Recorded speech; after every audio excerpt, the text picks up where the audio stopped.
아멘. 오늘 말씀 가지고 하나님께 소망을 두는 자는 이란 제목으로 말씀의 은혜를 나누기를 원합니다. 청년들 나와서 특성하니까 너무 좋죠. 정말 하나님께서 막 감동을 주시는데 얼마나 감사한지, 정말 감사한지 모르겠습니다.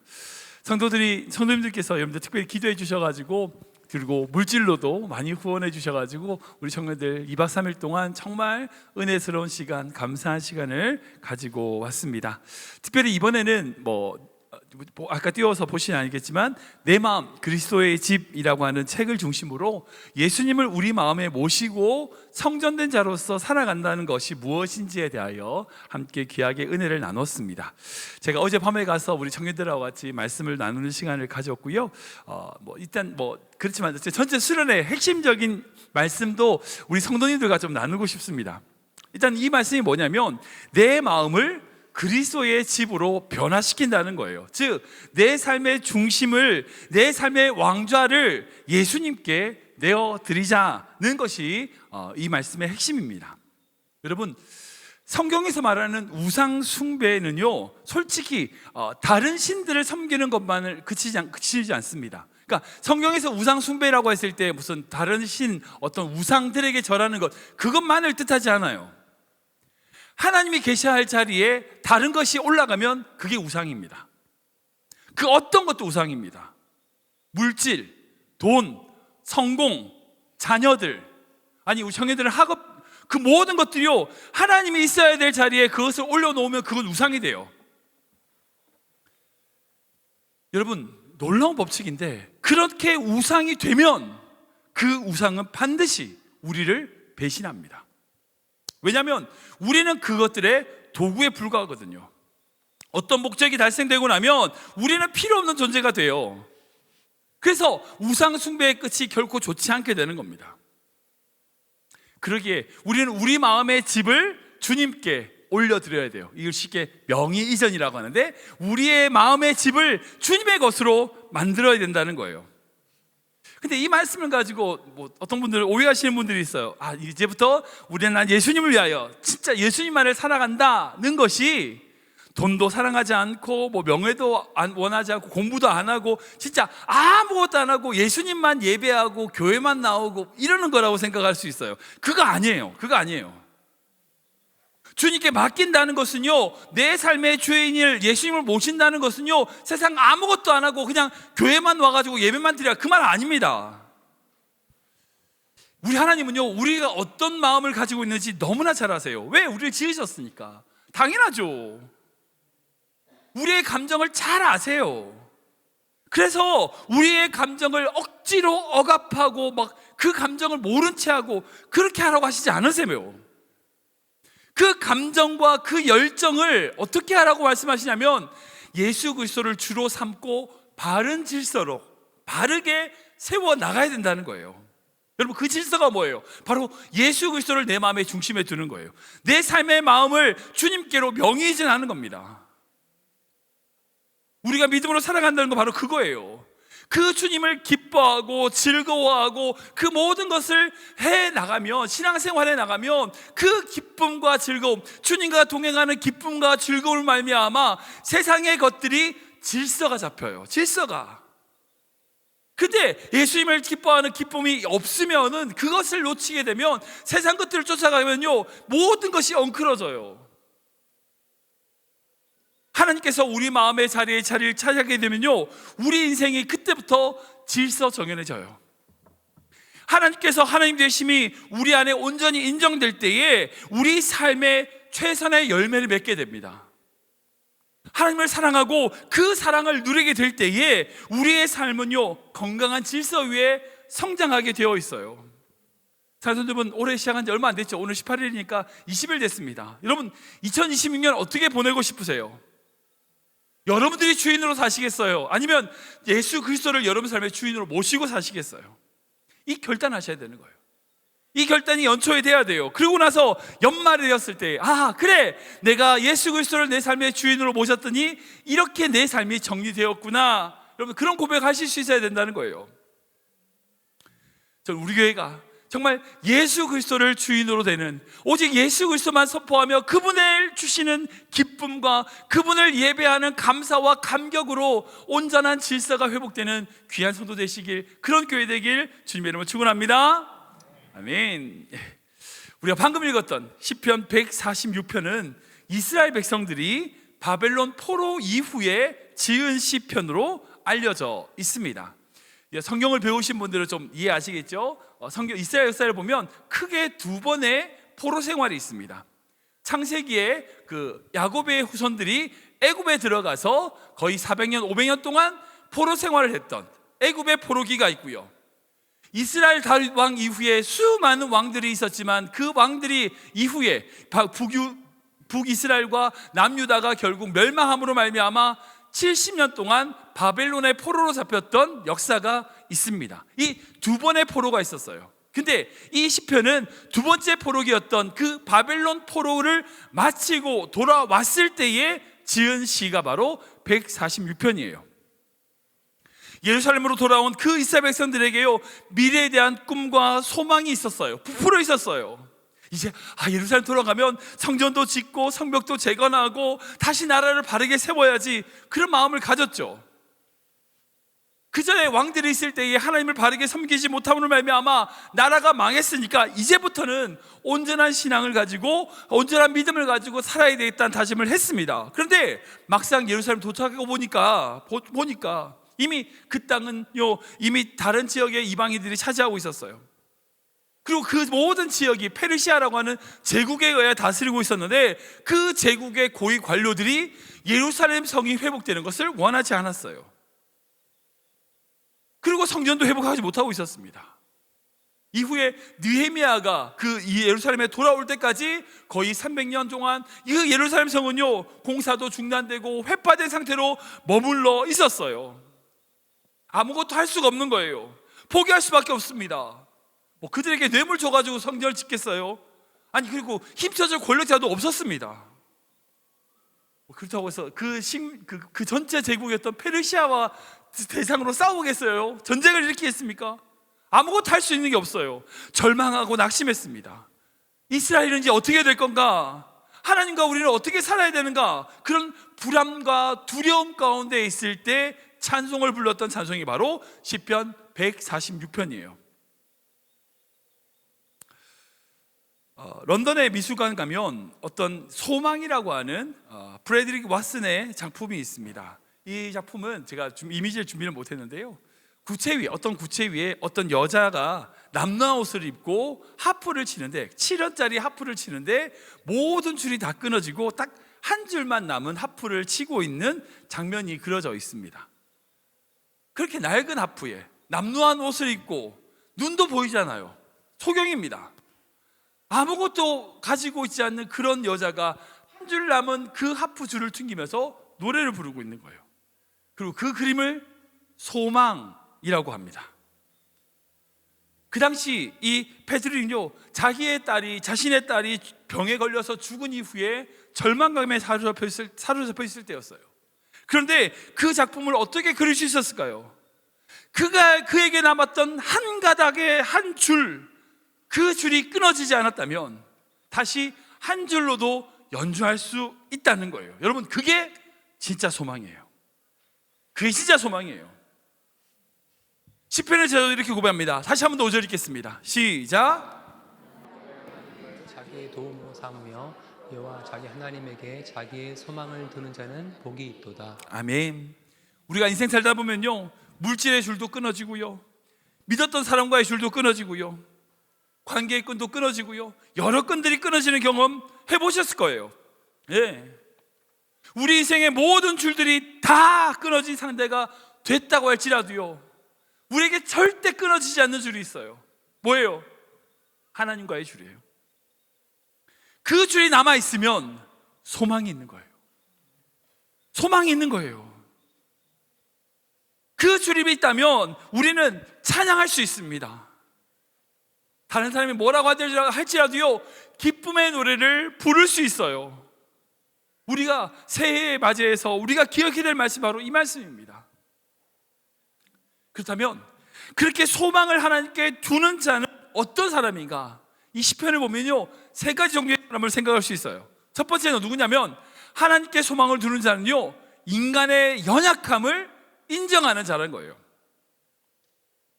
우리의 연약함을 인정하는 거죠. 우리 3절 4절 말씀 볼까요? 같이 읽겠습니다. 시작. 이들을 의지하지 말며 도울 힘이 없는 인생도 의지하지 말지니 그의 호흡이 끊어지면 흙으로 돌아가서 그날에 그의 생각이 소멸하리로다. 아멘.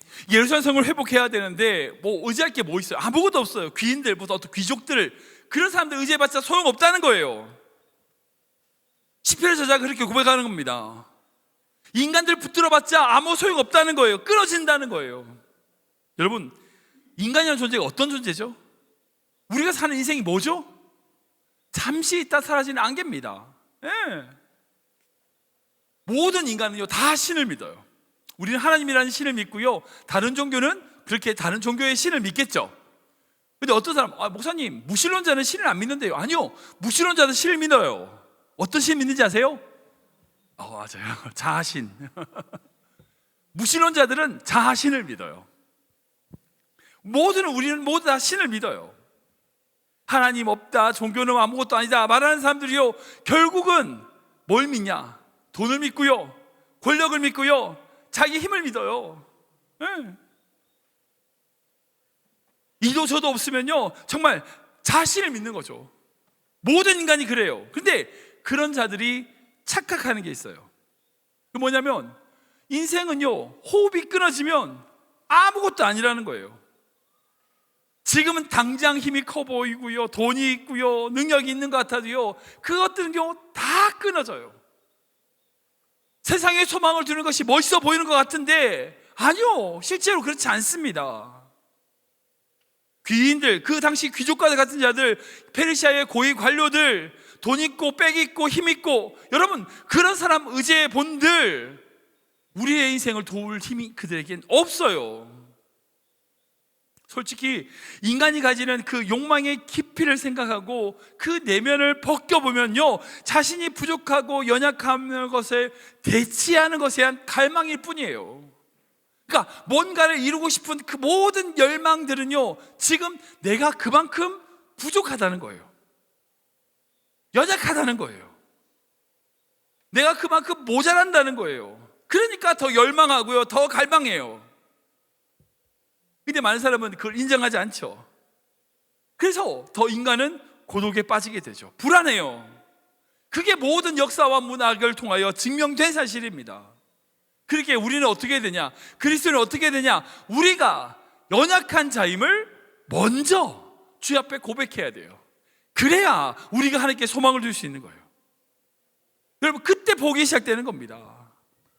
내가 나의 연약함을 인정하고 깨달을 때에 겸손하게 되고요, 그 겸손을 통하여 하나님께 소망을 두게 되는 거예요. 우리 시편 42편인데 읽어볼까요? 같이 읽겠습니다. 시작. 내 영혼아, 내가 어찌하여 낙심하며 어찌하여 내 속에서 불안해하는가? 너는 하나님께 소망을 두라. 나는 그가 나타나 도우심으로 말미암아 내 하나님을 여전히 찬송하리로다. 아멘. 아멘. 이 시편 42편은 다윗의 시편입니다. 다윗이 불안하고 두려움, 낙심하고 그렇게 빠져있을 때에 스스로의 영혼에게 다그쳐요. 왜 그렇게 낙심하니? 아니야, 하나님께 소망하고 자신의 영혼을 마치 호통하듯이 외치고 있습니다. 그리고 하나님을 찬양하라고 다그칩니다. 왜 그럴까요? 다윗은 알거든요. 자기가 얼마나 연약한 인생인지 알거든요. 그래서 자기의 영혼을 향하여 호통을 치며 연약한 그 순간에 너 힘, 너 능력, 너가 가지고 있는 것 붙들지 말고 하나님 의지하라는 거예요. 하나님의 소망을 두라는 거예요. 하나님께 소망을 두는 자는요, 자기의 힘, 자기의 능력이 아무것도 아님을 아는 자, 발견한 자만이 소망을 둘 수 있어요. 지금 내 힘으로 뭔가 할 수 있을 것 같아. 그럼 하나님 필요 없죠. 그렇잖아요. 충분하게 될 것 같아. 의지할 필요가 없죠. 내가 얼마나 연약한지를 깨닫고 깨닫는 만큼 주님을 더 붙들게 돼요. 우리가 모든 성도님들 2016년에 정말 주님만을 붙드는 성도 되시길 축원합니다. 내 힘 붙들려고 하지 말고 하나님 붙드는 귀한 성도 되시길 바랍니다. 두 번째로요, 하나님께 소망을 두는 자는 어떤 자냐면 바로 하나님을 알기에 힘쓰는 자라는 거예요. 그 주님을 알고 싶어 하는 자예요. 그게 하나님께 소망을 두는 자입니다. 우리 6절 7절인데 읽어볼까요? 시작. 여호와는 천지와 바다와 그 중에 만물을 지으시며 영원히 진실함을 지키시며 억눌린 사람들을 위해 정의로 심판하시며 줄인 자들에게 먹을 것을 주시는 이시로다. 여호와는 갇힌 자들에게 자유를 주시는도다. 아멘. 사랑하는 여러분, 하나님이 어떤 분인지 아세요? 우리가 그 하나님이 어떤 분인지 아는 만큼 그분께 소망을 둘 수 있어요. 하나님을 요만큼 모르는 사람은요, 요만큼 소망을 둬요. 하나님을 이만큼 아는 사람은요, 이만큼 소망을 둬요. 우리가 하나님이 어떤 분인지 알면 알수록 그분께 소망의 크기가 커지는 거예요. 6절부터 9절까지의 내용이 전체가 바로 하나님이 누구시며 어떤 일을 하시는 분인지에 대하여 고백하는 시편의 고백들입니다. 근데 제가 2절밖에 안 읽었어요. 6절에 보면요, 하나님은 창조주이시고 공의로 다스리시고 7절에 진실함으로 지키시며 억울한 자에게 공의를 행하시는, 정의를 심판하시는 분이다. 8절과 9절을 보면요, 맹인, 나그네, 고아, 과부, 당시 가난하고 힘든 그 모든 연약한 자들을 돌보시고 그 억울한 것들을 풀어주시고 지켜주시는 하나님이시다고 쭉 고백하고 있어요. 왜 이렇게 고백할까요? 왜 그럴까요? 이스라엘 백성들이 바로 그런 모습이거든요. 주님, 우리가 그렇게 연약한 자입니다. 하나님은 그런 분이시잖아요. 저도 지켜주세요. 그 고백인 거예요. 많은 성도님들이요, 하나님이 어떤 분인지 모르고 신앙생활 하시는 분들이 계세요. 마치 하나님을 램프 속의 진이처럼 생각해요. 내가 필요할 때, 내가 원할 때 찾아서 꺼내서 내 소원, 내 기쁨, 그걸 이루어주는 대상으로만 생각해요. 하나님은 그런 분 아니에요. 지금 내 마음에 들어오셔서 나와 함께 동행하시며 내 삶을 동행하시는 그 하나님이시란 거예요. 우리가 그 하나님을 알아야 돼요. 여러분, 성경을 보면 끊임없이 말씀하시는 게 있죠. 하나님은 절대 율법주의를 원하지 않으세요. 그죠? 율법 자체가 아니에요. 그 율법을 대하는 마음가짐인 거죠. 예를 들면 그런 거예요. 11조 얼마 한다, 그 얘기가 아니죠. 율법적으로 11조 하라 마라, 그 말이 아니라 주님을 사랑하는 만큼으로 내 삶에 하나님에 대하여 얼만큼 드릴 수 있냐, 내 삶을 어떻게 고백하느냐의 문제죠. 지금 율법적으로 11조 하는 사람 이렇게 안 하잖아요. 그거 아니라고요. 봉사하는 것도 마찬가지고 예배를 드릴 것도 마찬가지예요. 교회를 지키고 하나님의 말씀을 지킨다고 하면서 가난하고 힘들고 억울한 사람을 때려. 그거 뭐야? 그 지키는 거 맞아요? 아니잖아요. 그거는 힘으로 가난한 사람들을 억누르면서 하나님의 말씀을 바로 세우기 위해서 그렇게 한다고 말을 해요. 그 말이 안 되는 이야기예요. 그러니까 하나님을 모르고 신앙생활을 해서 그런 거예요. 그 하나님의 마음이 어떤 마음인지 그 마음을 고백하고 날마다 보고 나아가야 되는 거죠. 그러기에 온전한 소망을 두기 위해서는요, 우리는 날마다 그분이 어떤 분인지 깨닫고 알아가야 돼요. 어떻게? 말씀을 통해서. 다윗은 이렇게 고백하거든요. 한번 읽어볼까요? 18편 시작. 이신 여호와여, 내가 주를 사랑하나이다. 여호와는 나의 반석이시오, 나의 요새시오, 나를 건지시는 이시오, 나의 하나님이시오, 내가 그 안에 피할 나의 밥이시오, 나의 방패시오, 나의 구원의 뿌리시오, 나의 산성이시로다. 아멘. 하나님을 다윗을 어떻게 고백하느냐? 반석, 요새, 건지시는 이, 피할 바위, 방패, 구원의 뿔, 산성. 여러분, 이게 뭘까요? 다윗이 전쟁에 나갔을 때에 자기가 그렇게 힘들고 죽을 만큼의 위기가 빠졌을 때에 자기를 지키시고 보호하시는 하나님에 대한 고백이에요. 다윗은요, 하나님이 어떤 분인지 정확하게 알았어요. 아니, 삶으로 경험했다고요. 내가 전쟁에 나갔을 그 순간에 나를 지키시고 나와 함께 하시는 그 하나님을 고백하는 자였어요. 이것만 있나요? 그렇지 않죠. 아주 유명한 말씀, 여호와는 나의 목자시니 내게 부족함이 없으리로다. 뭐예요? 자기가 목자여서 그 목자라는 게 어떤 존재인지를 잘 아는 거예요. 여러분, 우리가 하나님을 안다는 건요, 단순하게 이제부터 성경 말씀을 통해서 알아야지 시작, 이거 아니에요. 삶의 현장 자리에서, 여러분들의 공부하는 작업, 직장에서, 가정에서 하나님이 나에게 뭐라고 말씀하시는지 끊임없이 묻고 그 물음에 응답받고, 이런 끊임없는 하나님을 대화를 통하여 알아가는 거예요. 마치 다윗이 전쟁터에서 하나님을 방패로, 산성으로, 요새로 고백했던 것처럼 우리 삶의 자리에서 하나님을 나의 계산기, 컴퓨터, 하나님을 나의 마치 챗 GPT 이렇게 여러 가지 것들로 고백하게 되는 거죠. 그렇게 하나님을 알아가셔야 돼요. 먼 나라 딴 나라 얘기가 아니라 지금 오늘 하루하루 살아가는 삶에서 하나님을 알아가야 되는 거죠. 세 번째로, 하나님께 소망을 두는 자는요, 하나님의 통치 가운데 있는 자인 거죠. 하나님의 통치, 그 하나님의 다스림 가운데 있는 거예요. 우리 10절 말씀 볼까요? 같이 읽습니다. 시작. 여호와는 영원히 다스리시고 내 하나님은 대대로 통치하시리로다. 할렐루야, 아멘. 예수님을 주라 고백하는 그리스도인들이요, 자기의 연약함을 인정하고 하나님이 어떤 분인지 알아갈 때에 그 하나님의 다스림 안에 있게 됩니다. 다시 말씀드릴게요. 예수 그리스도를 주라 고백하고 예수 그리스도 앞에 내가 얼만큼 연약한 자인지 아는 사람은요, 그리고 삶의 자리에서 하나님을 하나씩 하나씩 알아가는 자는요, 하나님의 다스림 안에 있는 자예요.